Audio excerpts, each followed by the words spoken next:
What's up, guys? So I caught up with Coach Robb, the famous Coach Robb.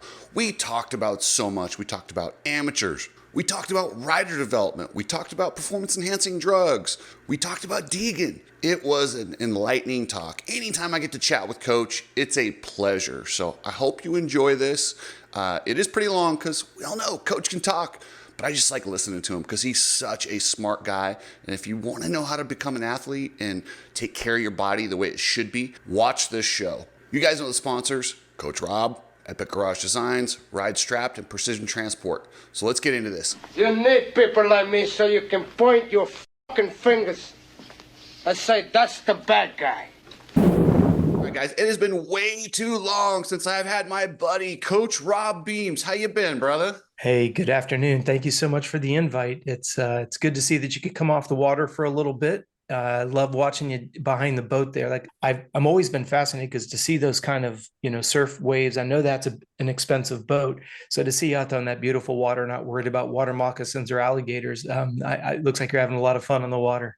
No, it's funny. And, for those that don't know, my buddy has a boat. We go out almost every weekend. I'm the perfect crew because, you get this boat that costs so much. You need people that will be willing to go wipe it down. I'm like, I'm that guy. So we go Absolutely. out and Lake Mead gets a bad rap as far as being dirty and stuff. It's actually not bad. I mean, it's really deep. If you go to certain coves, they get kind of nasty. Sure. But it's warm. Like I said, no gators. It was awful. The water temp, 93 degrees yesterday. Ooh. Amazing. But it was Yeah. hot, man. I'm cooked today. I don't know if you see, I'm all burnt. And I was wearing sunscreen covering up, but Yep. that sun is gnarly. Speaking of sun and worn down, all these guys at Washougal looked absolutely cooked. And I was like, man, this looks to me like fatigue from season, heat. What did you notice there, Coach? Well, it's not even so much what we noticed. I thought it was interesting how many people on the podium said, getting worn down, I'm getting tired, I'm looking forward to this 2-week break. It is an ironic contrast to the so-called excitement that we saw when they went to the Coliseum and they were announcing how excited they were to have 10 and a half months of racing. And I understand, right? You have a job, you have a certain manufacturer on your shirt, you're told you have to say certain things, but now the rubber's hitting the road. And I think whether you want to call it a facade or whatever, I think we are seeing the realities of, hey, I'm too tired, or not too tired, I have to keep racing. But to your point, the fatigue levels are at an all-time high. And the scary part for me is when you look at somebody, let's say that you have a son that's 14 years old, and let's say that this series stays 10 months old. We could build an athlete that can train for that. Like, for example, you're not going to try to get in the highest peak of fitness January, February, March. You realize that there's a 10-month build. The people who really got screwed were the ones that were already in their pro career. And all of a sudden it's like, hey, by the way, starting in January, we're going to go for 10 and a half months. There's no time for you to build for that. So they literally got thrust into something that they are not able. And if you know even the basic fundamentals of periodization, if you take our professional triathletes at Ironman Hawaii, that race is in October. It's one race, you build for 10 months. That's a completely different story than trying to hold a fitness base and a high level of performance for 10 months. So long answer to your short question, it's very brutal for the guys that are currently pros. And I've even said to the parents of some of my young athletes, the verdict's still out, right? I think these billionaires that are involved in WSX, I think it'll get it off the ground. I think it'll be great. If that stays there, then we know that the SMX series here stateside is going to stay 10 months. So that's where we as a human performance company that focuses exclusively, predominantly on the amateur side of things, we're trying to navigate. How do I build an athlete for Lucas Myrtle that can go 10 months? How do I build an athlete that if World Supercross goes away, are we back to the old format where we had a few breaks during the year? So very, very fascinating times on this side of the amateur side of the racing scene. And I will give you 100% credit. You predicted this back when there was all that excitement and everybody was like that. Oh, it's only 3 more weeks. Well, the rubber meets the road and we are seeing it. And I mean, Hunter talking about going to get blood work. So if I'm an amateur parent and I see this, we hear about the boot camps and all these things to get ready for amateur races because they are an amateur race and take time off, amateur race. What would you do differently with your athlete to make them so they can just be at that level all year and not peaking? You're talking about at a professional level? Yeah. How would I advise my kids that want to be professionals that are looking at the schedule going, okay, well, I'm not going to be able to peak. I just have to be a solid athlete for 10 years. Is there something that the younger kids can start doing now, or is it something you have to change when you get there? Yeah, it's a brilliant question, and you've got to build for it. That's why it's so important to know what the future holds. So, for example, if we know that the season is not going to be 10 and a half months, and we know that we've got a very definitive supercross, a little bit of a break, and then a definitive outdoors, the periodization emulates that. So for right now, what I want the listeners to always think about, if you do have a young athlete, as you're saying, build durability, give them seat time, try to back off on the high intensity. Sure, you're going to have those days that you want to go short and fast, but think about it. My Ironman distance athletes, for those of you that don't know the Ironman distance, it's a 2.4-mile swim, it's a 112-mile bike, and it's a marathon run. And for those of you that know swimming, these guys are swimming a sub 1 minute 100. They're biking almost 30 miles an hour, and they're running a 232 to a 235 marathon. And you're looking, 520 to 530 pace off the bike. My point in giving you those numbers is for you to be able to go that distance, and you look at the endurance athlete, right? That's an 8, 9, 10-year build. If you look at the most successful athletes in our sport, they're in that upper 30 range because of the word athletic durability. I appreciate you mentioning that term in your last video, right? Athletic durability is you've got to know what you're training for. You've got to know, let's call it distance. You've got to know the duration of the season, and you need to know the characteristics of the event. If I'm training, for those of you who have a triathlon background, if I'm training for something like Nice, France, that's got, I think it's 7,000 or 8,000 feet of climbing, where if I go to Ironman Hawaii, it's only 12 to 1,500 feet of climbing. So do you see training to the demands of the event, dropping it into a season periodization, and then looking at, okay, where am I going to be 1 year, 2 years, 3 years, 1 year, 2 years, 3 years, etc. That's the hard part with our sport. One thing that adds an extra dynamic of difficulty is at the amateur level, it's all very short, very quick, 3 to 6 minutes for qualifiers. Then they're expected to go race 320s per class. And then you're supposed to go again and do 230s plus 2. It's like, as Dazzy says, it's not the program doesn't really cultivate itself towards, are you trying to go pro? Yeah, and let's go into that. So, and you're the guy that really turned me on to athletic maturity, and you see it in these guys. The factories are starting to see it. Guys are racing until they get older. There are some phenoms, Deegans, Jets. There's people who can come right in and be ready to do it, but there's so many others. Jet Reynolds is starting to come around, Ryder DeFrancisco, and these guys are building. How did they? I mean, they were essentially dropped. They got in there 1 year, 2 year, and I'm glad these guys are starting to look at them a little bit more. But what's your take on the amateur system, and why are they ruining these guys, and what could they do differently? In all defense of the amateur managers, they're evaluated and they're compensated completely different than what the pros are. So I'm not representing one color. Excuse me. I'm not calling out one color against the other color. You're just saying amateur against pros. Let's just keep it very nebulous. If you look at the idea that the amateur scene, you've got amateur managers, right? We've got 9, 10, 11 races a year that you've got to be on your A game. Well, there's only 12 months in a year. But if you take something like Daytona, first weekend in March, then you go right from Daytona.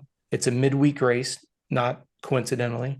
They've got a day to get to Texas. They've got 3 days of racing in Texas. Then it's followed by 7 days in Texas. And then for a lot of the guys, the very following week, they go do their first area. That's 4 straight weeks of racing. Literally, if you think about it, in 14 days, that's 3 races. You've got Daytona on a Sunday and a Monday, travel Wednesday, race Texas Thursday through Saturday, I think it is. You have 1 day, and then it's 7 days of racing. How's the amateur athlete supposed to keep up with that, especially if you're looking at some of the younger ages? So coming back to your original question, the challenge that you run into is you've got these amateurs and the amateur managers that are like, yeah, we've got all these big high profile races. There just seems to be more and more and more of them. By the time let's just take Cowie, for example, by the time you're supposed to be falling into the hands of the pro circuit program, unfortunately, we're not seeing the freshest athletes possible. Now, for me, and I'm been very vocal about this, anybody who has listened to me anywhere else, this is not going to be a new comment. What I'm astounded with is if I was Mitch Payton putting in millions of dollars into R&D every year, if I were some of these outside sponsors like Maxima and Scott and Fox and Thor and all these different teams and all the big sponsors, wouldn't somebody say, hey, why do we keep investing in a team that's decimated with fatigue? Because it's like, just keep rolling the dominoes backwards. Like, why are we not seeing somebody come out of the amateur ranks? And you brought up two of them, but probably the most high profile ones, that'd be Ryder D and Jet Reynolds, right? In my biased opinion, when you're giving those kids such extravagant equipment, let's face it, those bikes were the best of the best of the best. Well, now what ends up happening is, and this is not the fault of the parents, right? A lot of it's a lack of knowledge. When you're put on essentially a missile, you don't really have to be that fit because the races are so short. We said it earlier. So if you're only having to race, if you're only having to hang on for 3 to 6 minutes and you're on really good plush suspension and you're on a rocket ship, unfortunately, the lack of fitness that didn't get cultivated over 4 to 6 years is really exposed in an ugly manner because let's face it, even the privateers have some ripping 250s. And, there's some parents out there that have a lot of money, and we've seen the numbers on what they spend on these motors. So now all of a sudden, the discrepancy in the equipment becomes significantly less. Well, now the lack of a fitness base puts the parents and the riders into panic mode. So what do? They try to make up 6 years worth of fitness in 6 weeks. Then we get tripped into Epstein-Barr, Addison's disease, chronic fatigue. Well, the season isn't slowing down. Oh, that's right. The season just got expanded. Talking about the perfect storm of destruction for those two riders. That's not a good situation for them, unfortunately. Well, And I and think did you see the show I did with Matt Bell from HBI? absolutely, And yeah. what he wanted to do, and he's cool being, he's like Club MX wants to be a top level team. HBI, he said, you know what? I would be fine being a feeder somewhere when you take these amateur prospects that, the 95% or 99% of them that aren't Hayden Deegan or Jet Lawrence, let's put them on our team. Let's get them equipment that's really close to what they will be riding. They won't have all those expectations. They can build and get that athletic maturity so that when they are ready to win, like Time Master Pool, they can be promoted to the team. They don't have to redo contracts. They just say, hey, we got a spot open. Which one of your guys is closer to being ready? And we'll kind of see that from the results. And I think that I just, for the amount of money that they spend to rehire these different people. I mean, how many of these amateur prospects wind up succeeding on the team that didn't pay all the money to groom them? Almost all of them. All of them. Yeah, I mean, absolutely. seriously, it's laughable how much money they waste. Yet if they just did this, they could pay him a quarter of that and get way more because he's also building his own team. He would teach them how to be good adults and build them strong. I just don't understand why they don't do something like that. It seems ludicrous to me, Coach. For those that are small private, team owners like that, and even the Mitch and the Ziggies of the world and the Bobby Reagans of the world, I'm still blown away. The various teams that are out there and the infrastructure that they have in place, good guys, very, very good guys, past experienced athletes, trainers, the whole 9 yards. What I'm astounded with is the amount of behind the scenes phone calls I get asking, what can you help me do to keep my athlete from being overtrained? And I can give them a multitude of things. As soon as that information is conveyed to the trainer, then the trainer feels threatened. And then our services are completely, essentially dismissed, right? Because I'm not here to critique a trainer.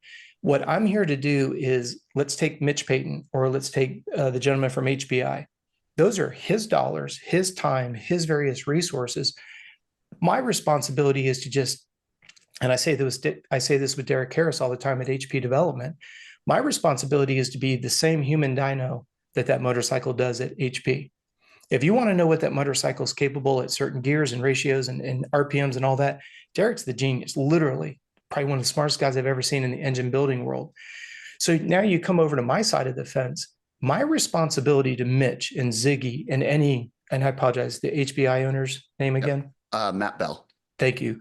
For somebody like Matt and his wife, right? They're pouring in their own time and sweat equity and hard dollars, but yet nobody's come over and said, hey, what can you help me do to make sure that the athlete that I put all this money and resources under can ride it on top?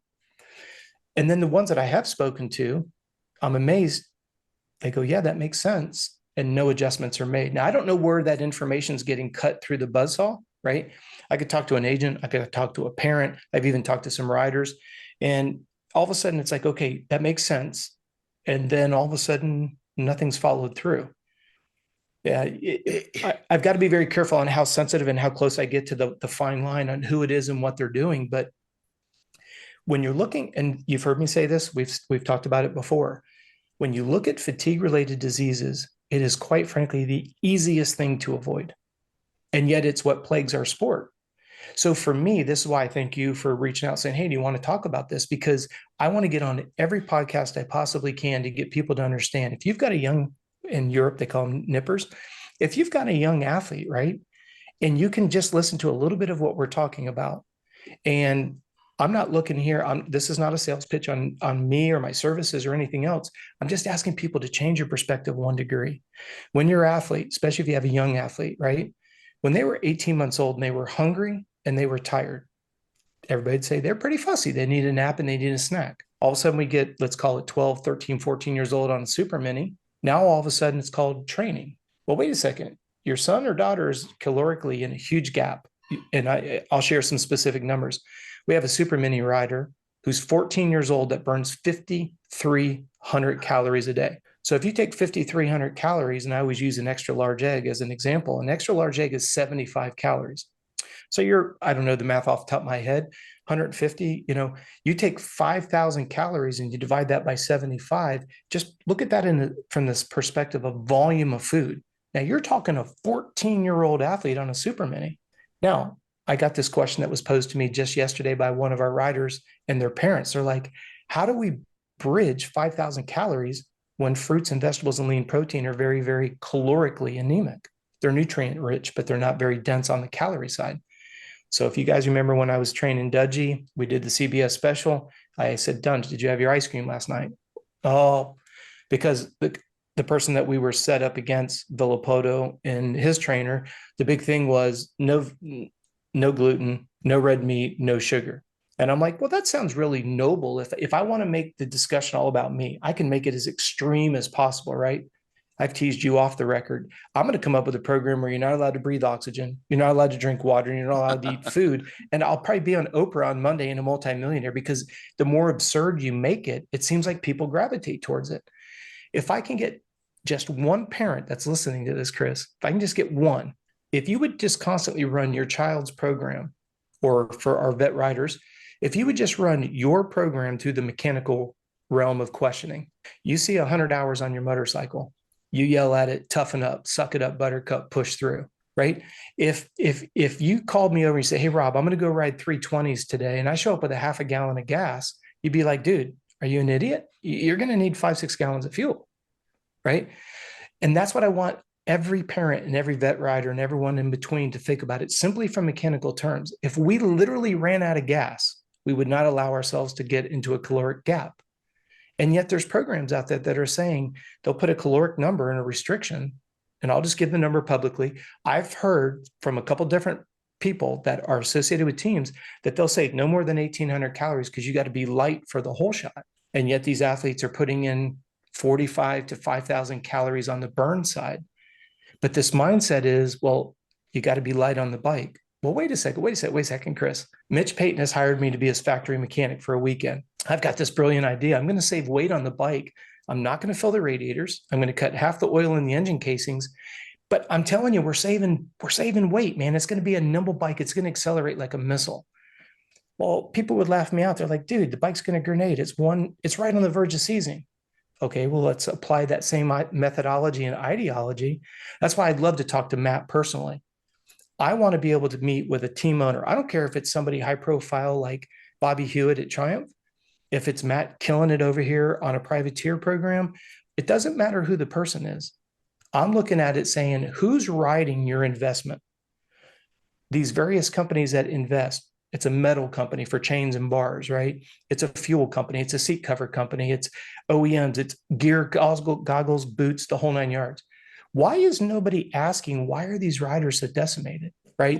Because I want to go back to your question is, if I had a pro, and there's a specific reason why I don't work with pros publicly, is because you can't come in peak form and hold it for 10 months. You've got to be at about 80 to 82 to maybe even 85% and then hold it for 10 months. Go ahead. Sorry about that. Oh, no, I was going to say the caloric restrictions and trying to stay light for the bike. Mm-hmm. How much more susceptible does that make a guy to injury? Because we see a lot of these guys. I mean, don't get me wrong, it's a dangerous sport and injuries Absolutely. happen. But are they much more likely to tear tendons and break bones without that? Go back to the mechanical, right? If I said to you, I was going to drain your radiator to save weight, I was going to cut oil in half, everybody would say, but the bike will overheat and loses power. Bingo. Same thing applies to the human being. Your oil, high quality fats, MCT oils. Your proper hydration is what you drink during the day plus what you lose in the form of sweat. That's your radiator, right? That's your ability to wick away heat. It's called the exothermic process, getting internal heat out and dissipated. The same way that you would look at a motor and go, hey, if it's getting overheated, it loses power. Well, if the body becomes overheated, it loses power. So now take what you just said, put somebody on a calorically restricted diet and go from the inside out. If I don't eat enough calories, and let's change the word calories to vitamins and minerals, the things that essentially rebuild our body from the inside out every day. When I hear somebody say, don't eat a particular fruit because it has sugar in it, that's the most asinine thing I've ever heard. Because instead of looking at a piece of fruit as having sugar, ask yourself what vitamins and minerals are in it. Because if you contact, I own a blood evaluation company called Complete Med Solutions. We get that panel read. The draw itself actually is done from a human performance standpoint, right? We have to make sure it's void of disease, but then we have to look at it from a human performance.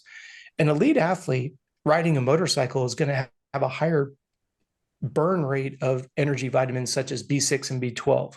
So you can't take somebody who's sedentary and compare it to an elite athlete. It's a completely different blood evaluation. That's why we created it. Now, again, these aren't sales pitches on services. I'm trying to get people to understand why would we use and how do we use these services? Well, what is it that I'm getting, Chris, when I get a blood result back? Well, here's your range of iron, zinc, B12, B6, right? Well, where did those elements come from? Food. So when someone says strip a food group, what they're essentially saying is strip a micronutrient or a macronutrient out of your body that it needs. Now let's go back to the motorcycle. You're running a two-stroke, but we decide not to put oil in it. Are you surprised that it grenades? Of course not. What if we don't put enough oil in? It grenades, but what if we put too much in? Oh, we foul a plug, right? So there's that finite line. Mechanically, everyone's like, yeah, there's a right and a wrong. There's a sweet spot. Okay, where are you at nutritionally? Where are you at from a hydration standpoint?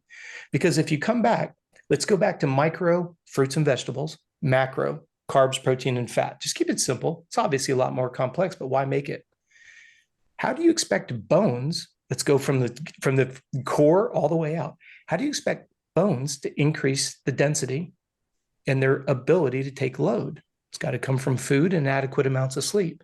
The attachments, ligaments attach bones to bones. And just for the sake of the listeners, keep it real simple. Everybody always says, hey, I tore my ACL. That's how it's very easy to remember bones to bones, L for ligament. How is the thickness and the durability of a ligament supposed to be able to handle those hard hits if it doesn't have the nutrients to be thick enough from the inside out? You want a thick ligament, but you're not feeding it so it gets a chance to get thicker. What about tendons, attach muscles to bones? Same thing. If you look at them on a anatomical chart, you see where it goes from red muscle and then it goes into white. That's the connective tissue. The viscosity and the thickness of that can never grow without food. That's how we build the body. And then take muscles on top of that without adequate amount of protein, specifically amino acids. So go back to your question because it was so profound. If you don't eat, let's just start with enough, you won't have thick bones, you won't have durable tendons and ligaments, and you're prone to muscle tears.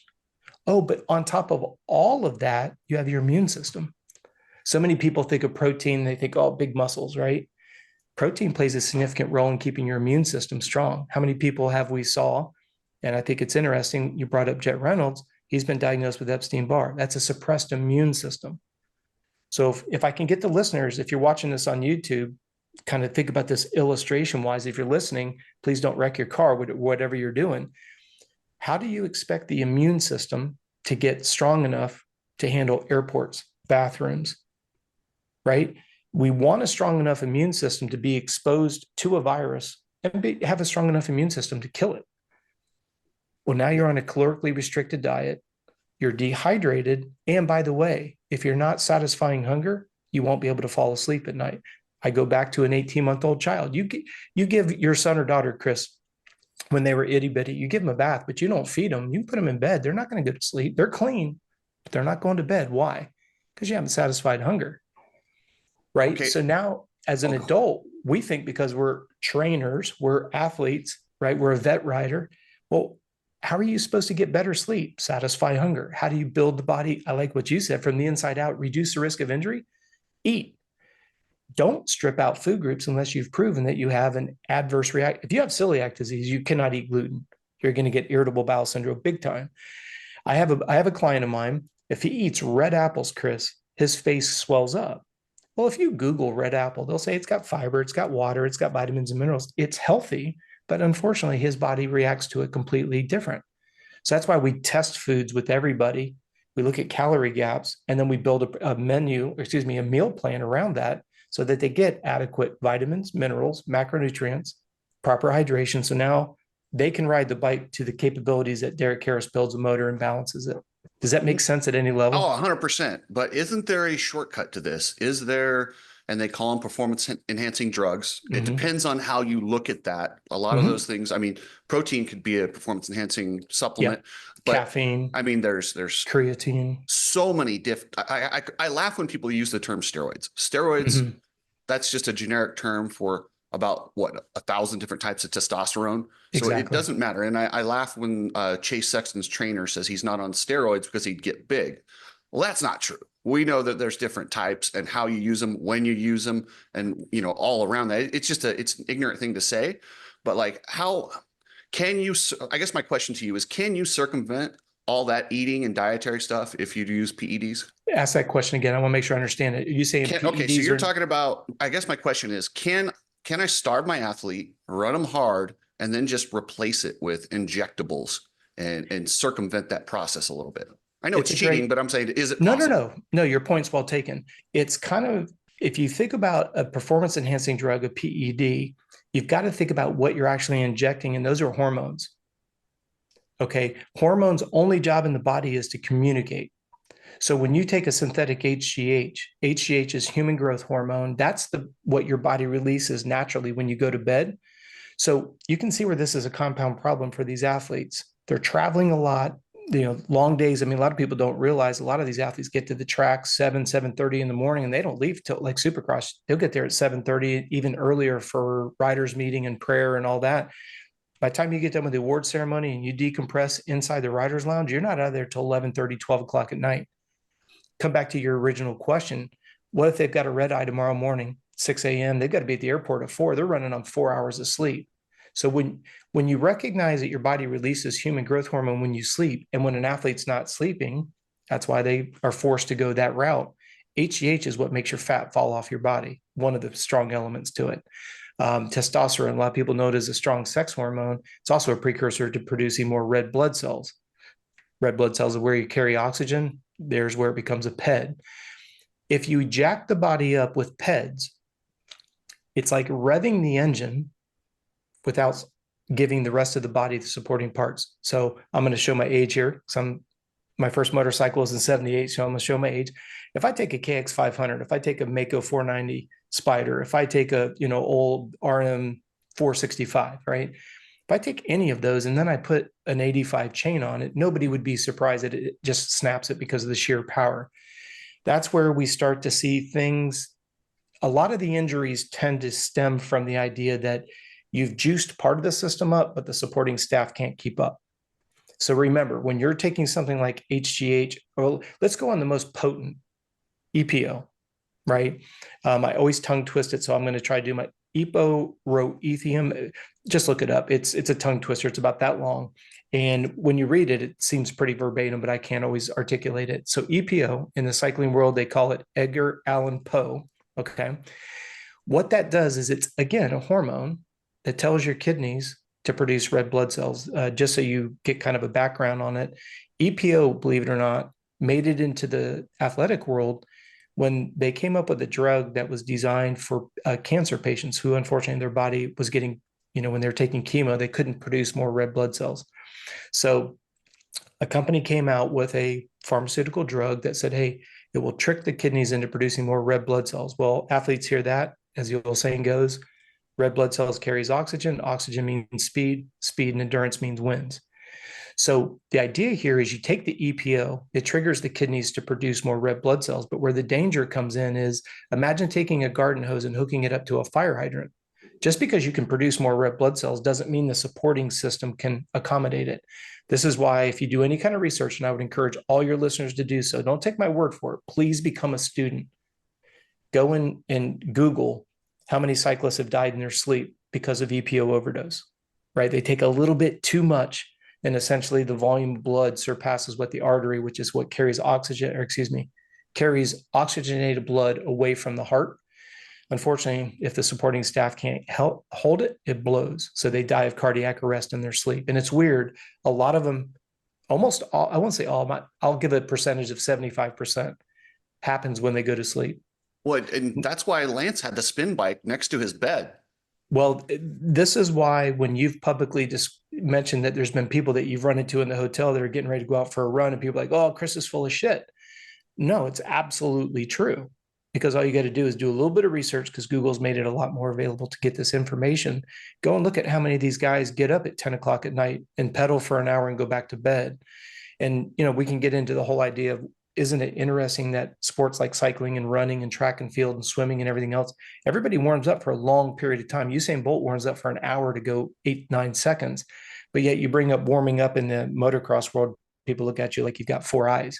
So again, that's just something that I find very interesting, is what people will observe, and yet what people will be willing to do is usually because of lack of knowledge. But if you have that knowledge, like we're talking about here today, if you eat properly, if you bridge that calorie gap, if you get enough sleep, your body will do everything that a performance enhancing drug will do.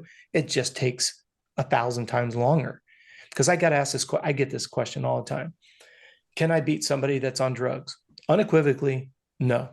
Now, before somebody goes down below and leaves me some nasty comments here, right? We are not saying that EPO is going to make me ride like Chase Exton, right? I'm not insinuating that.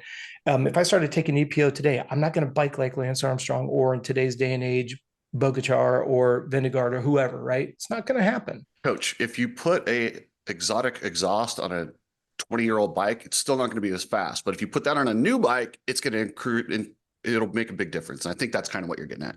You're exactly right. But what's so crazy, though, is that you'll have a few people that have drank the Coca-Cola syrup that go, well, there's no way that drugs would help in the world of motocross. That's complete hogwash. Now, again, what we're saying is the drugs don't make a rider. What the drugs do, just like it does in cycling and marathons and triathlons and everything else, is the drugs allow the athletes to recover quicker, more quickly. Those are two words combined that I boffed up. Sorry about that. But when you take the drugs, what they do is they speed up recovery. Now, stop and think about this from a sports psychology standpoint. I've shared this publicly, but I'll do it very quickly, Chris, in less than 30 seconds. Here, I live right outside Orlando. I've been in the Claremont area for 40 years. That was where triathlon in Central Florida grew up. It's ironic it's now become a motocross mecca as well. And there was a lady that moved from Germany. Her name is Nina Kraft. You can look her up. And she was a good triathlete, but she wasn't the best. And she went to Ironman one year, and she ends up annihilating the field. Long story short, she gets popped for burning. It's what we call burning hot. She got popped for EPO. Unfortunately, one of our friends got killed. He got ran over by a car, and we went to a celebration of life. And she had a few beers in her. And I had never been around anybody who'd bet. I've read about it clinically for years. And I just asked her straight up. I said, her name is Nina Kraft. You can look her up. By the way, unfortunately, because she got caught, she ended up committing suicide. So it doesn't end on a very positive note. So if you look it up, please understand that's what's there. But I asked Nina, I said, Nina, what was it like training on EPO? And her first comment was, Rob, I could hammer for hours, wake up tomorrow and feel like I did nothing yesterday. And I was like, wow, that's interesting. And then this was the second thing she said, the amount of confidence I got because it elevated my game. She said, even if I cycled off of it, this is before micro dosages. That's where a lot of, like in the Tour de France and stuff, that's how they're getting around the testing, is they're just taking enough that clears the system by 8 a.m. because there's a window of time that the athletes can't be tested. The microdose is out of the system within that window. It's pretty simple. She said, even when I come off of it, I still have the residual of it where I can still train at a higher output. And it's, back in the day, you would cycle on and cycle off on performance enhancing drugs. You would hear about professional cycling teams going up in the mountains for a training camp. They were doing a cycle, but that was because we didn't have micro dosages back then. Fast forward to where we're at right now.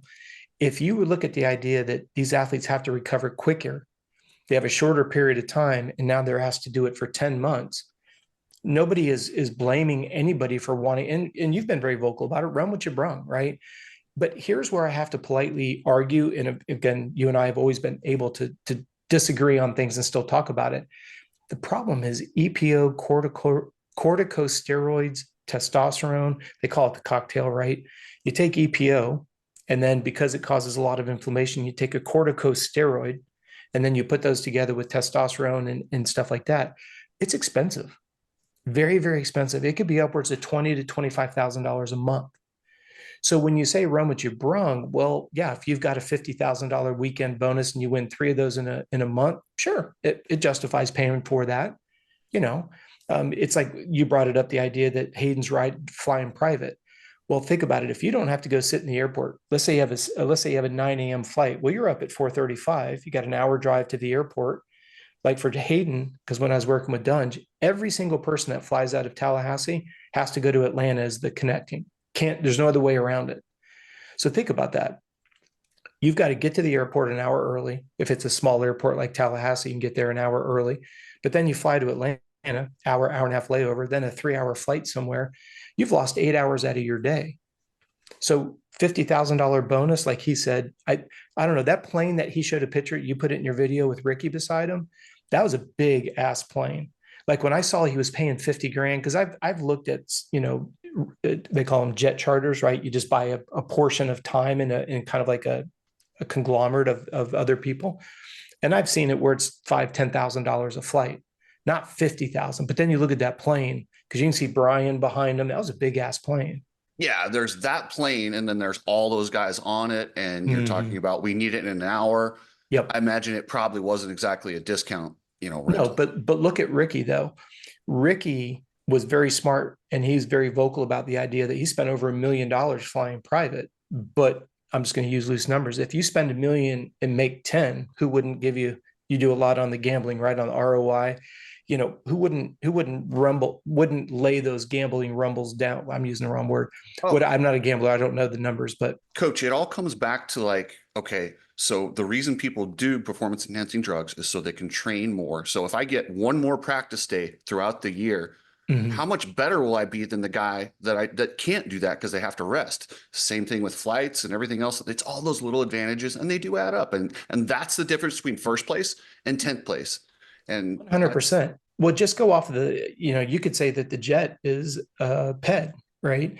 Because let's use Tomac, for example. Tomac goes from Cortez and his ranch, goes straight to the airport. If they say wheels up at 10 a.m., he's there at 10 to 10, right? So he's there at 10 to 10, boom, off the ground, directly, gets whisked away from the airport, goes straight to his motorhome. The bed's the same, the food's the same, the air temperature's the same. He just changed locations with the least amount of stress from point A to point B. So you could say the jet's a PED, but if you can afford it and you're making a 10-to-1 ROI on it, of course, who wouldn't do it? Well, versus a privateer who has to drive 14 hours. Now, we're not crying the blues, but we are talking the reality. And I don't think I think Hayden was flying commercial. He was. And then they switched. I don't know if he's doing that all the time, but they do occasionally do that. He is. And I think it shows, to be honest with you, I think it shows. I think making those little small adjustments, because you'd mentioned earlier, when you look at somebody like a Hayden Deegan, you're talking about the idea, the question that you posed was, what should a listener, if they're a parent of a young athlete, do exactly what Brian Deegan has done? I love Brian's interview with Gypsy Tales, where I love Brian's authenticity. He goes, we rode pit bikes, we rode skateboards, we rode pump tracks. He said, I love his comment. We might have done the right thing, but we won't know for a few years. I mean, we're all looking at it going, the dude's just cleaning house. You've been very open about how surprised you are. I think the whole industry, his ability to handle pressure, whatever, right? Well, I love what Brian says. We think we did the right thing, but you're not going to know until 5 years from now. Yeah, it just seems to be working. And I don't know if everything, I don't know, because you look at him and then you look at Evan Ferry. They're not that different in the things they've been afforded, and they both look like they were raised similar. I think Evan got to do a lot of that stuff. And that dude, I'm sorry, Evan Ferry is the softest. I mean, he is the epitome of, the kids that don't have any heart. And that's the But difference. I don't know where that heart came from. this is where, and if you follow me on social media, I say this all the time, champions are built when no one's around. So if I'm not sitting there riding behind you on your bicycle for 90 minutes in heart rate zone 2, and you take a 90-minute ride and you cut it to 40 minutes, the only person you hurt is yourself.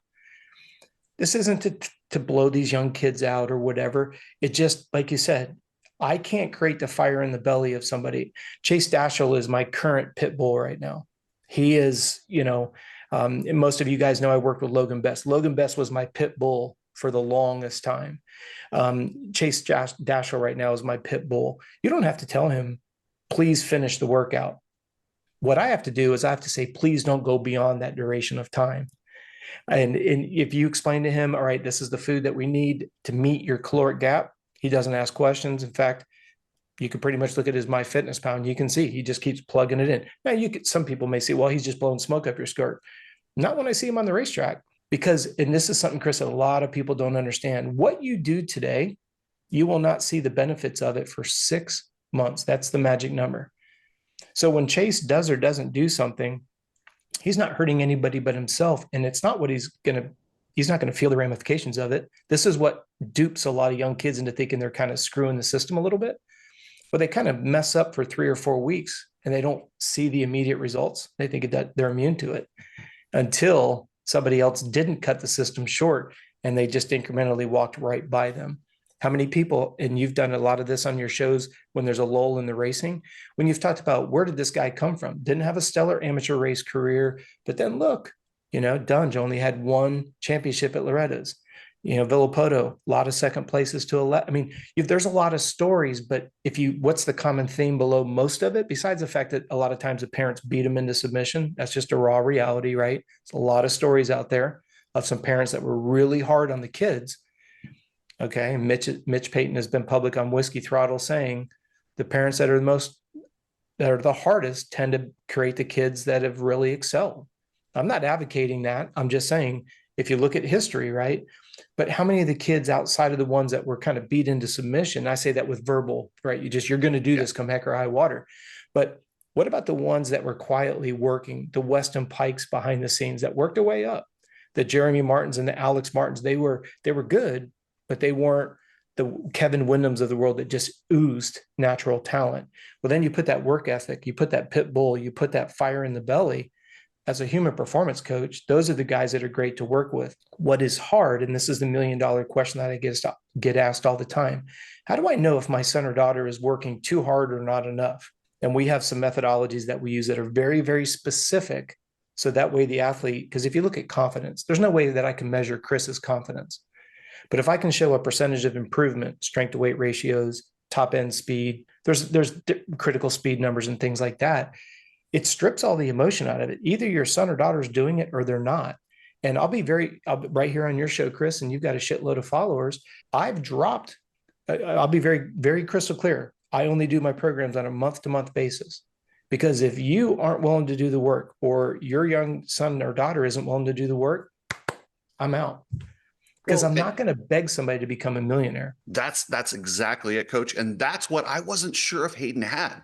Because when you're raised with everything and money and you don't have that, I need to do this for my next meal, to find that motivation that Hayden has found, I don't know where it comes from, but that's exactly what we're talking about. That's what separates him from an Evan Ferry and everyone else. So, but I agree with you 100%. Here's something that I find almost eerie. I'd be very curious to see what the comments below are. And you've got a very engaging, the Cooksey mob is very engaging. Do you not find it interesting when you look at Hunter, right? His mom and dad, they sold everything. They risked it all. Hunter always had, if you listen to Dazzy, if you've ever spoken with him, he's always talked about how Hunter has never been somebody that you have to keep cattle prodding to do the work. And Dazzy's been public and said, hey, look, everything we did wrong with Hunter, Jet's reaping the benefits of. I think there's a lot of truth in that comment, but I've never heard anything come out of Brian's mouth, and he's not one to mince words. Hayden's got that fire in his belly that, I'm sorry, moms and dads, you can't yell, scream, threaten physical abuse. You can't create that fire in a child. Now my responsibility as a human performance coach is to try to show the athletes, hey, you put in this amount of work, you got this amount of results. What if you tightened up your nutrition? What if you went to bed and put the phone down? What if you truly got 9 hours of sleep instead of 7 because you're messing around on social media when you told your parents you were going to bed, right? Wink, wink. Well, you're only hurting yourself. But here's what's so powerful about it. If I can show you the incremental improvements, because I always say to anybody that's willing to listen to me, I'm not telling you to do something. I'm always going to explain why I want you to do it. And then when you see the benefits of it, that's how I earn your trust and confidence. I'd never just ask you to do it for the sake of doing it. My teaching methodology is, let me get a nugget of knowledge in front of you. Then you add your experience. And when it comes out the bottom of the funnel, you have knowledge, you have some experience, and that's confidence that your competition is going to get hammered with. Because you know why you're warming up. You know why you're walking around with cold fluids. You know why you're cooling down after the race. You realize that that cool down becomes part of your recovery for your next moto. I mean, I could throw all kinds of little things out, but here's the difference. Once we get to a certain point where there's incremental improvement, this is the dangerous phase that I call too cool for school. So I'll have an athlete for 4 or 5 years, get them to where they need to be. They start to gather the attention of agents and other teams.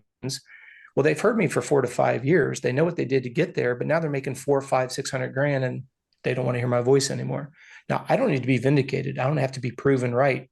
It is just very disheartening when you'll have somebody that you worked with for 4 or 5 years, somebody gets in his or her ear and says, no, there's a better way to do it.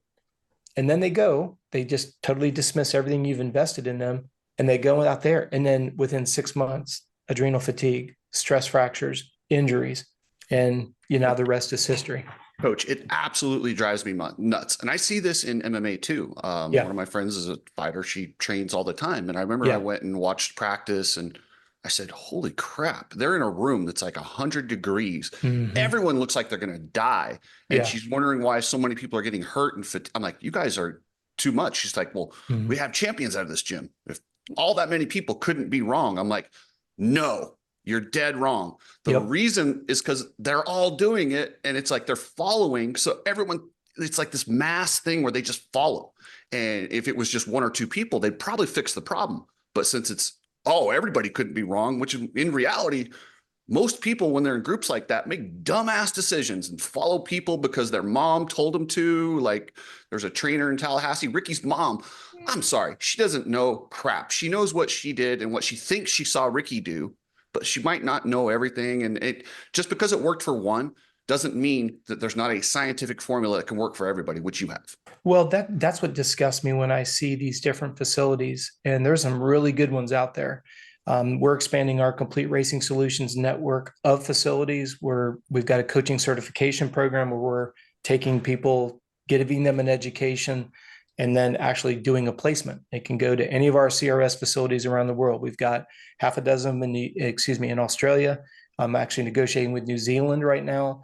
I've got 2 in the UK. I've got 11, soon to be 13 here in the States.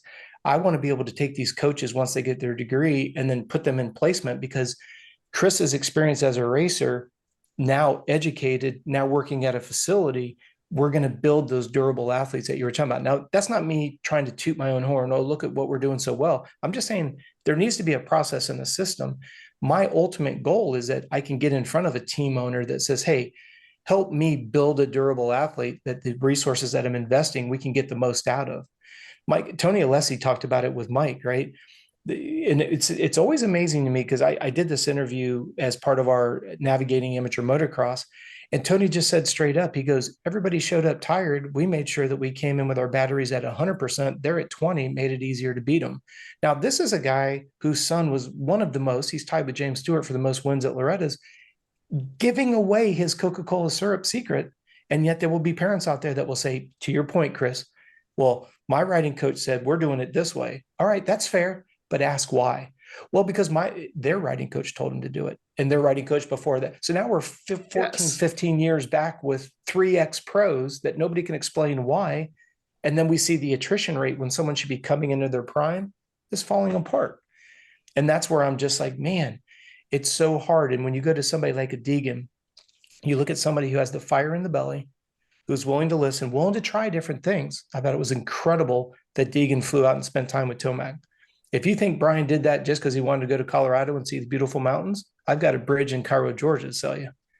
No, that was absolutely brilliant. That was brilliant. And listen, I feel how I feel about Brian, but he is doing an amazing job, and you cannot argue what he's doing with Hayden.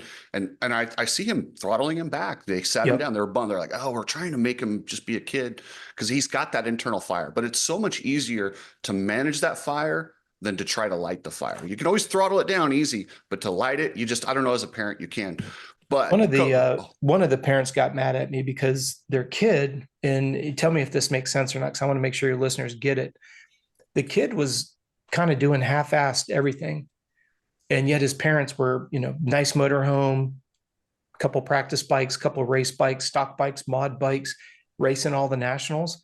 And I just told his dad, I said, why don't you match what he's putting in? He goes, what do you mean? I said, well, he's putting in local level effort. Why don't you give him a stock bike? Because he's asking you to give him national level bikes, equipment, travel, but not matching the input.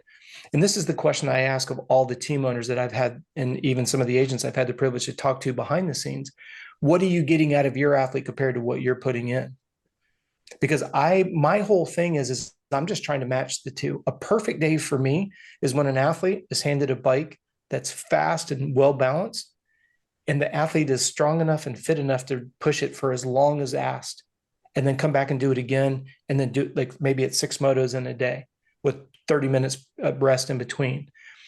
Nothing would make me happier than Matt or Bobby Hewitt or Mitch Payton or Ziggy saying, okay, you build me the athlete that can match what I'm putting underneath them. Game on. I've got it. I've been working on this for 30 years, literally. I've got performance report cards. I've got all kinds of metrics that I can put in front of them. It's not about me tooting my horn.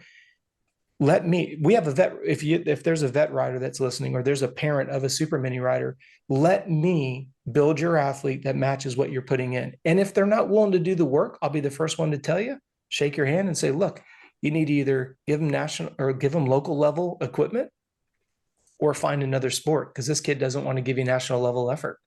Save your time and money. And I say that to the kids all the time. You're not a deadbeat if you choose to be a fast local guy, but don't waste your parents' time and money if you're asking them to give national level and you're only giving local. I don't like the fair game. You know that. I'm not into redistribution of wealth or any of that bullshit. But what I am into is a relationship isn't 50-50, as you and I've talked about. It's 100%, 100%. So if you want 100% from your privateer team owner like Matt, you want a factory program like Mitch Payton's got or like Bobby Hewitt's got, well, then you show up with a national level effort, and then let's see what we can produce.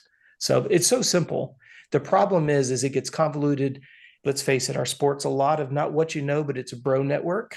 And I don't get into, I'm not here to crucify somebody's coaching or methodology, but I'm never going to tell, let's say one of the team's trainers called me. I'm not here to try to usurp my responsibility and role.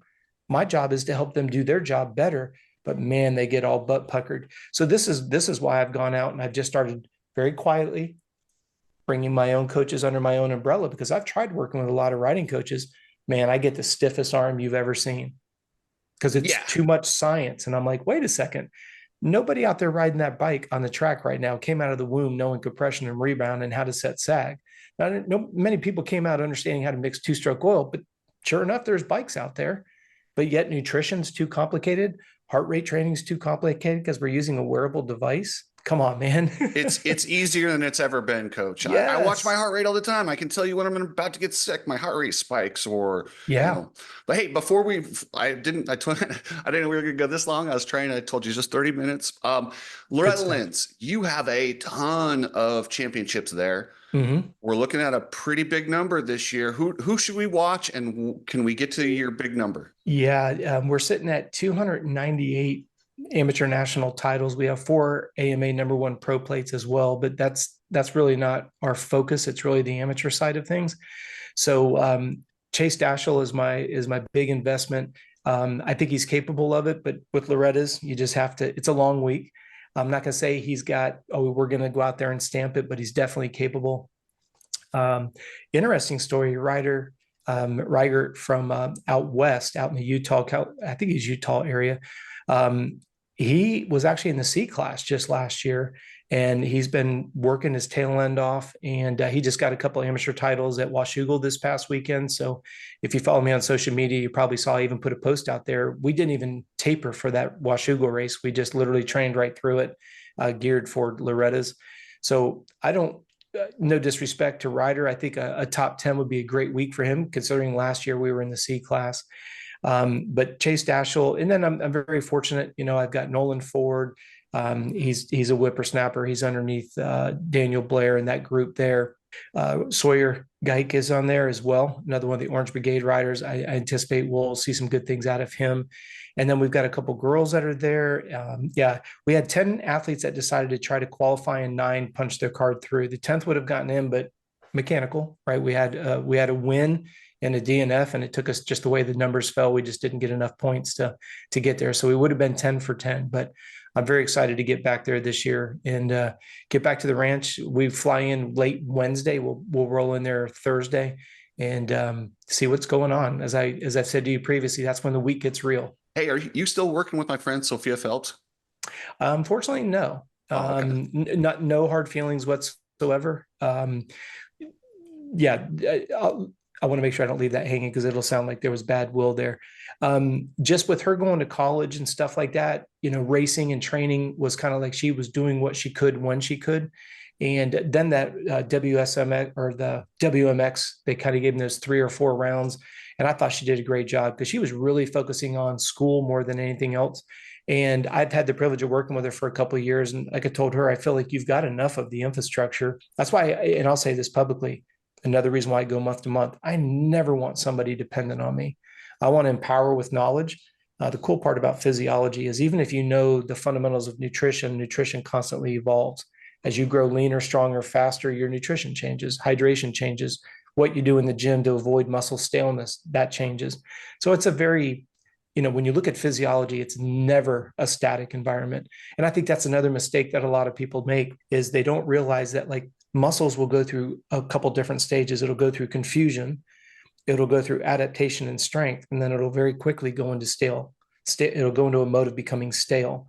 So the way that we change up the way the body is stimulated without tilting the scales and overstressing it, that's why it's the science of performance. That's what we do. But no, great girl. She's getting her degree if she hasn't already, and I'm very proud of her. Has done a lot for the sport. Yeah, I'm a big fan of Sophia. She's got that fire that we talked about, and whatever she chooses to do in life, I can promise you that girl will be successful. Absolutely. All right, Coach, anything else you want to get off your chest? No, it was just good to see you and talk to you again. And congratulations on the huge numbers. I saw you're over 30,000 on subscribers. You're steamrolling it. And I just can't congratulate you enough. Appreciate the invite back. And if the Cooksey Mob has any questions, leave them in the comments below. I'll make it a priority to check in on the video for a week at least. And happy to answer any questions. And if we can help in any way, please reach out to us. We'd be happy to. Awesome. Thank you so much for your time, Coach. Appreciate it, brother. Peace.